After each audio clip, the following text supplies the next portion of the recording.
Volkswagen, das Auto. Okay, so after some time driving already in the rain, I am happy to report that the situation with the boot is perfect. So the seal is holding on well, superbly well.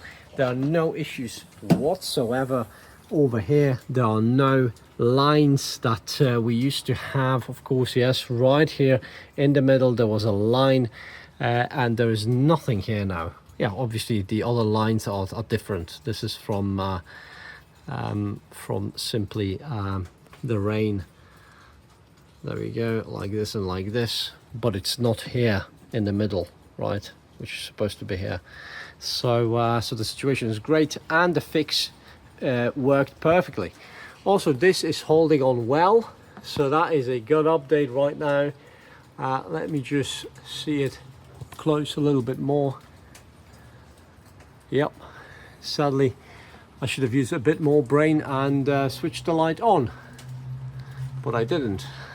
I was hoping that the light over here is going to kick in with a sensor, but for some reason, oh, there we go. It didn't manage to sort of work. Right, so there we go. Great situation. It's working.